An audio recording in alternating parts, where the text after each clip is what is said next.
Welcome back. I am your host. I'm attorney Stephen Lay. Hey, Jim, can you help me? Maybe I need some new intro instead of welcome back. What do you think? Do I need something different? You think that's appropriate? You're doing all right. Okay, well, thanks for that. My suggestion is don't talk about things that the people can't see.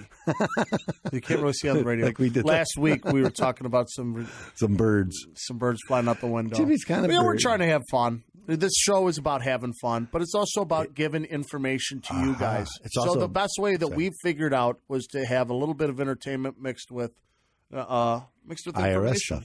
IRS information. And you have a lot of that this week, don't you? Let's go right into our next segment. It's the blog segment. The blog. The blog.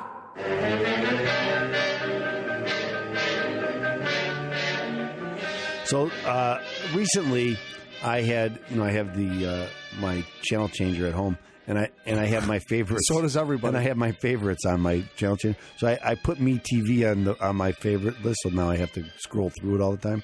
And I've been coming across Perry Mason. So I always have to stop now and watch a little Perry Mason, just a little. I don't watch the whole show because it's not that exciting. But I like the music. But this week we're going to talk. I've often talked about one of the remedies. I told you 6 things you can do if you owe the IRS money. One of the things is sometimes you can file bankruptcy. Mm-hmm. You can always file bankruptcy, but whether that discharges your debt, that's the question.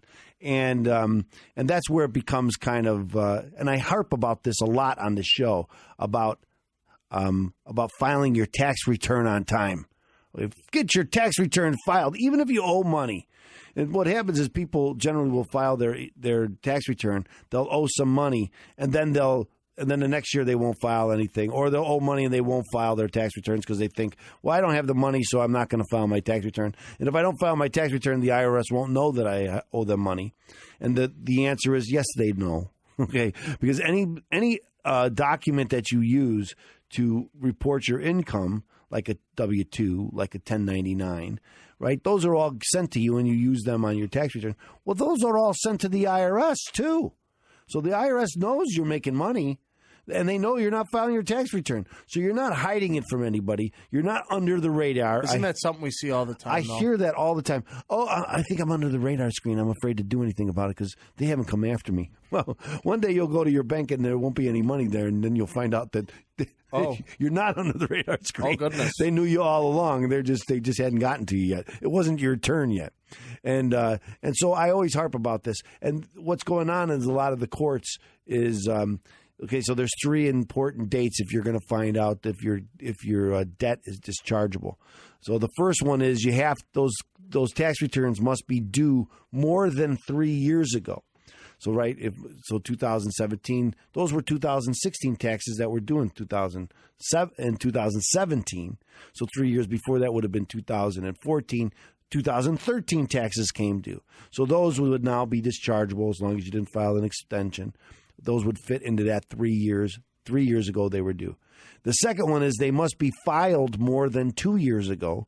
The third one is that it must be more than 240 days ago that the taxes must have been assessed. Okay, so all 3 of those have to be true, and there can't be any fraud and other things involved. And if all 3 of those are true, generally, those taxes are dischargeable in bankruptcy. But there's been a couple of courts now, bankruptcy courts. Now, not our district yet. It hasn't reached us. Yet, but keyword. But in several districts have said that if the IRS files what they call a substitute for return, we've talked a lot about that on the show. A substitute for return is when you don't file your tax return.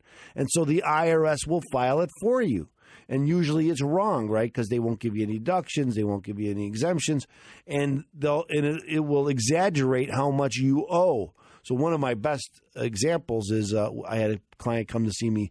They didn't file their tax returns for some years, and the IRS filed it for them. Actually, I have a couple very good examples, but one is, and they had sold a home in that year, and they didn't file their tax return. Well, the IRS doesn't know what you paid for the home, but they know that you sold the home and the money came to you. So the whole amount of that sale was used to determine what your tax bill was, and it was over $150,000 more that they owed, that they said. And so they came to see me, and we went back and we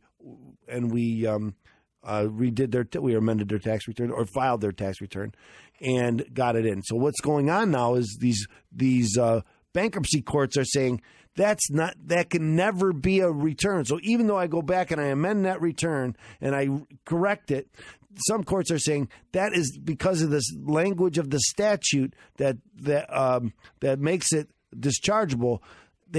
Some courts are reading into it and saying, oh, well, then that's never a return. You could never have a return for that year. And that means you can never get rid of that debt in bankruptcy. And sometimes that's the only way to get rid of it. And so if you take that option, as we talk about, right, there's 6 things you can do. One of them is do nothing. So there's really only 5 things you can do. One of them is pay everything. Well, it's a lot. Most people can't do that. So now there's only really 4 things you can do. And if you take bankruptcy out of it, well, now there's only 3 things you can do. So you're really limiting your own options when it comes to your ability to get out of this IRS debt. And so when you go forward and you don't file that tax return, it can have these ramifications that you can't even consider until I start talking about it on the show. So pay attention. If you haven't filed your tax return, try to get it filed before they do it for you. Now, as I mentioned, we're in the 7th Circuit. That's where our district is, Illinois, Indiana, Wisconsin. We're in the 7th Circuit. And our district hasn't made this ruling yet. But these other districts, the ninth Circuit, which is California, and I think it was the 3rd Circuit also made this determination that once the IRS files a return for you, these substitute for returns, that even if you go back and file them, you can never have a return, an applicable return.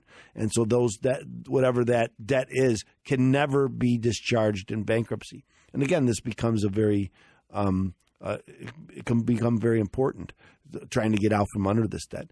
And also, if they file a substitute for return for you and you don't file a return, you never file a return, even an amended return, well, then even in our district, that's not called a return, and that substitute for return doesn't qualify as a return under the bankruptcy laws. And that means you'll never be able to walk away from that debt in bankruptcy. And again, that's sometimes the most powerful way to get out from this debt. So I recently had a client, and he had this older debt. It's been following him around forever, and he couldn't file. He was over the mean, so I don't want to get too much into the weeds of what bankruptcy laws. Yeah, let's chop away at those weeds. Okay, well, one of them is if you make more than the average family your size, then there's a presumption that it's abusive for you to file a Chapter 7 bankruptcy, and Chapter 7 bankruptcy is when you can walk away from your debt. That's what most people think of bankruptcy when they think of bankruptcy. They're thinking of Chapter 7 bankruptcy, and this is, again, will let you walk away from your debt.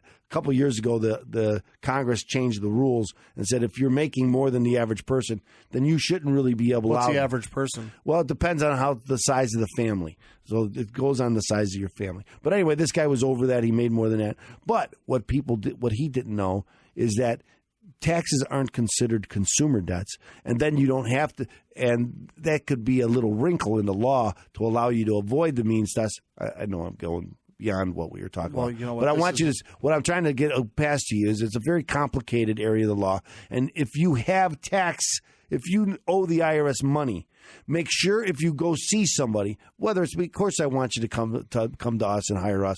But if you don't want to hire us and you're going to hire somebody, make sure you hire a bankruptcy attorney who understands tax law also, because that's why you're trying to get away from it. And if the guy you go to, a lot of attorneys will just say, well, let's just file and see where it lands.